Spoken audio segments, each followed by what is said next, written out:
Halo semuanya, selamat siang. Kami dari kelompok 7 ingin mempresentasikan tentang pengaruh jarak anoda katoda dan durasi pelapisan terhadap laju korosi pada hasil elektroplating. Pertama-tama kami akan memperkenalkan diri terlebih dahulu. Saya Syakira Faradiba. Saya Andi Hakim. Saya Muhammad Ferdiansyah Putra. Dan ada satu teman kami, Gilbertan Sebastian. Bisa di next.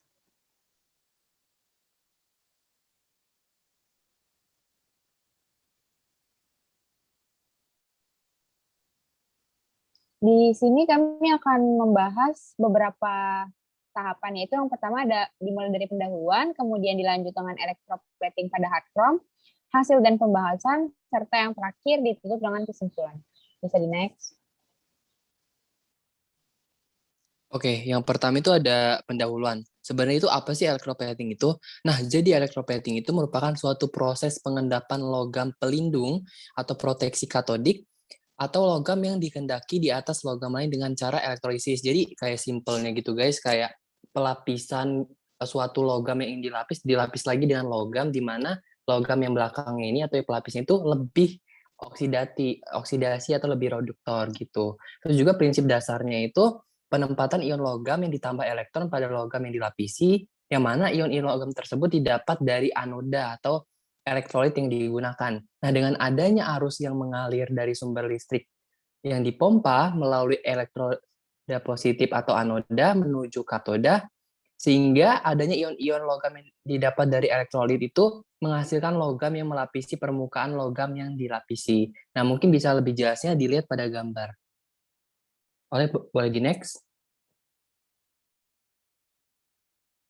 Nah, sebenarnya apa sih tujuan dari penelitian kita ini? Nah, jadi tujuan yang ingin dicapai dalam penelitian ini itu untuk mengetahui pengaruh apa sih jarak anoda itu berpengaruh kayak mana, terus juga durasi pelapisan pada hasil electroplating hard chrome baja ST37 terhadap laju korosi itu juga gimana. Nah, nanti bakal akan dijelaskan lebih jelas lagi. Terus juga apa sih pengaruh-pengaruh dari electroplating? Sebenarnya itu banyak banget, kayak rapat arus, konsentrasi larutan elektrolit, temperatur, juga waktu. Tapi mungkin di sini kita lebih fokus ke jarak anoda katoda dan juga durasi. Itu terbukti memiliki peranan penting yang nanti akan kita jelasin lebih lanjut di next slide. Oke, boleh dilanjut.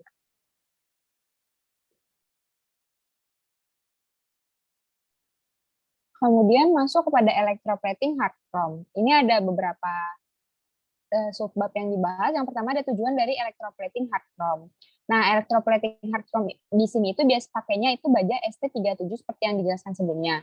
Tujuan dari lapisan hard chrome ini nantinya deposit yang dihasilkan dari proses hard chromium plating ini ditujukan untuk meningkatkan umur pakai atau lifetime dari suatu komponen. Nah, caranya itu dia memperbaiki sifat permukaan kayak ningkatin ketahanan aus, kekerasan, abrasi, ketahanan panas, sama korosi. Nah, selain itu dia juga bisa nih untuk memperbaiki dimensi suatu komponen yang mengalami undersize part. Hasil pelapisan dari hard chromium plating biasanya memiliki ketebalan 2,5 sampai 500 mikrometer, tapi juga menyesuaikan untuk aplikasi-aplikasi tertentu. Nah, sedangkan pada dekoratif chromium plating, ketebalan lapisan biasanya berada pada rentang tidak lebih dari 1,3 mikrometer. Hard chromium plating ini dilakukan pada permukaan spesimen, tapi dengan beberapa pengecualian. Sedangkan pada dekoratif chromium plating diberikan terlebih dahulu lapisan undercoats yang menggunakan nikel dan tembaga atau nikel aja. Bisa di next. Lalu masuk ke mekanisme reaksi dari hard chromium sendiri. Nah, pertama itu pada katode ini terjadi 3 reaksi yang berlangsung secara serentak, yaitu ada deposisi krom, pengeluaran hidrogen, dan pembentukan CR3. Pada katoda terjadi di evolusi hidrogen itu pastinya menghasilkan gas hidrogen. Kemudian di pembentukan CR3+ menghasilkan 2 ion CR13 serta hidrogen, dan di pengendapan krom menghasilkan krom dan hidrogen. Nah, pengeluaran hidrogen ini tuh menyedot 80% sampai 90% daya yang diberikan pada sistem. Jadi tuh cuma 10% aja yang digunain untuk deposisi krom.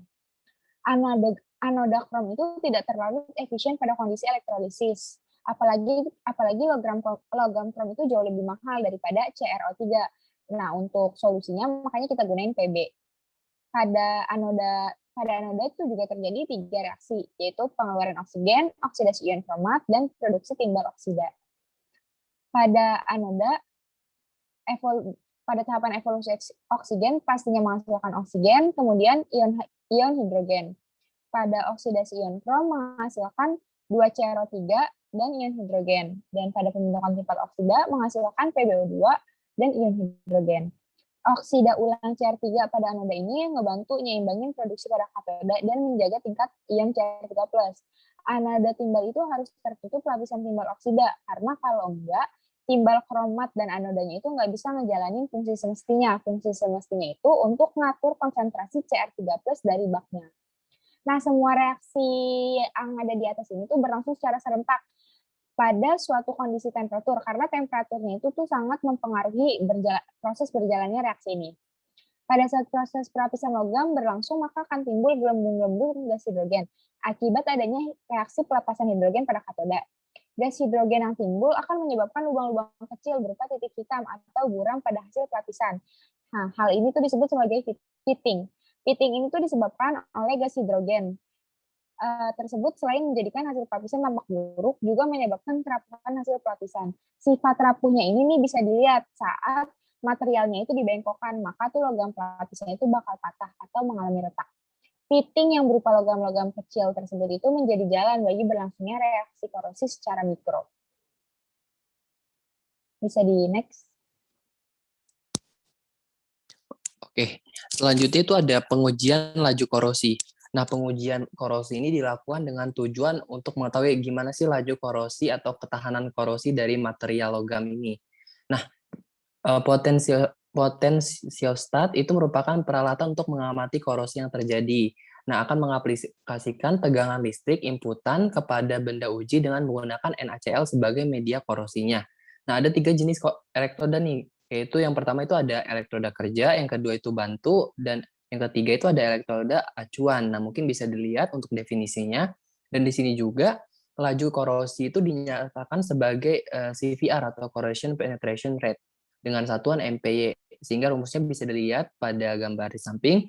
Nah, laju korosi atau CVR ini menunjukkan besarnya penetrasi rata-rata dari korosi terhadap logam dalam tiap satuan waktu. Nah, nilai laju korosinya ini yang tinggi, dia akan menunjukkan berarti, ketahanan logam yang rendah terhadap serangan korosi. Jadi makin tinggi laju korosinya, itu ketahanan logam yang rendah itu terhadap serangan korosinya gitu, guys. Boleh di next. Oke, selanjutnya adalah hasil sama pembahasan mengenai apa yang kita analisa. Kita kan sini analisa juga nih, ada pengaruh dari jarak anoda katoda sama dari durasinya nih terhadap laju korosinya. Buat yang pertama yang jarak anoda katoda nih.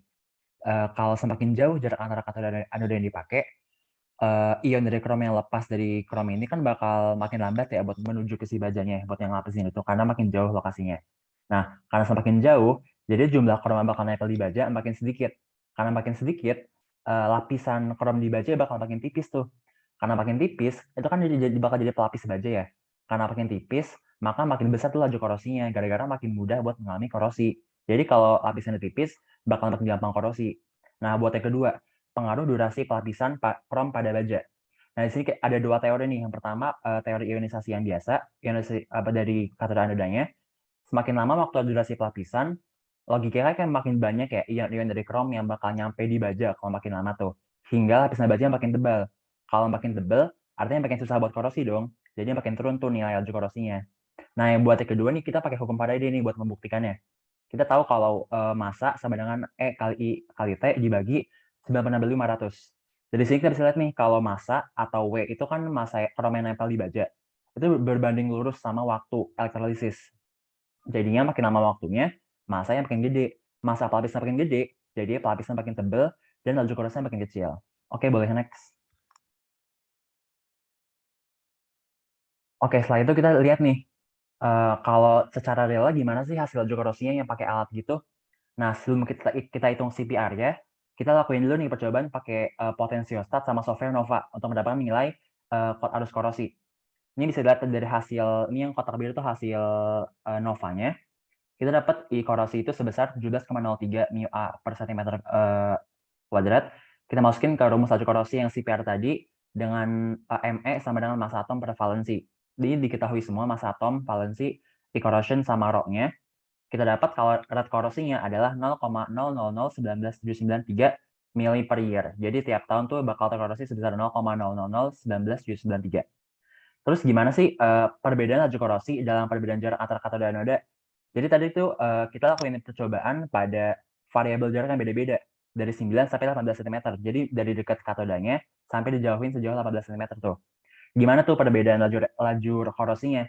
Nah, setelah dianalisa, ternyata ada perbedaan laju korosi sebesar 0,0000089977 MPy. Jadi itu semakin jauh katoda anodanya, jadi makin tipis untuk lapisannya tuh. Jadi makin gampang buat terkorosi. Oke, boleh next. Nah, yang terakhir adalah kesimpulan. Gimana sih kesimpulan atas semua percobaan tadi dilakukan tuh? Yang pertama, tujuan pelapisan krom keras ini tuh untuk lebih ke sisi engineering daripada buat dekoratif. Artinya tujuan itu tuh untuk meningkatkan umur pakai dari baja, kekerasannya, ketahanan terhadap korosi, serta sifat mekanik lainnya. Kemudian yang kita analisa, pertama yang jarak anoda katoda tuh. Kita ketahui kalau semakin dekat jarak anoda katodanya, maka nilai laju korosi bakal semakin turun, artinya makin susah buat terkorosi. Hal ini dibuktikan melalui konsep pergerakan ion dari krom ke baja.